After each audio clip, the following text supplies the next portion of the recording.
தமிழ் சினிமாவின் ஒரு சகாப்தம் முடிவுக்கு வந்தது. இயக்குனர் இமயம் பாரதி ராஜா மறைவால் சோகத்தில் திரையுலகம். தமிழ் சினிமாவின் இயக்குனர் இமயம் என்று போற்றப்பட்ட பாரதி ராஜா 84 வயதில் காலமானார். அவரது மறைவு தமிழ் திரை உலகையே சோகத்தில் ஆழ்த்தியுள்ளது. 1977 ஆண்டு வெளியான 16 வயது நிலை திரைப்படம் மூலம் தமிழ் சினிமாவில் புதிய பாதையை உருவாக்கிய பாரதி ராஜா கிராமத்து வாழ்க்கையையும் மண்ணின் மனத்தையும் திரைக்கு கொண்டு வந்தவர். ரஜினிகாந்த், கமல்ஹாசன் உள்ளிட்ட பல முன்னணி நட்சத்திரங்களின் பயணத்தில் முக்கிய பங்காற்றியதோடு பல புதிய திறமைகளையும் தமிழ் சினிமாவுக்கு அறிமுகப்படுத்தினார்.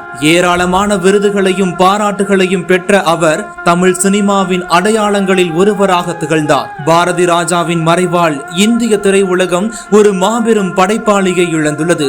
அவரது படைப்புகளும் சாதனைகளும் என்றும் ரசிகர்கள் மனதில் நிலைத்திருக்கும். இயக்குனர் பாரதி ராஜாவின் மறைவால் ஒட்டுமொத்த தமிழ் ரசிகர்களும் சோகத்தில் மூழ்கி உள்ளனர். செய்திகளை உடனுக்குடன் தெரிந்து கொள்ள யூடியூப்ல சப்ஸ்கிரைப் பண்ணுங்க, Facebook, Instaல ஃபாலோ பண்ணுங்க.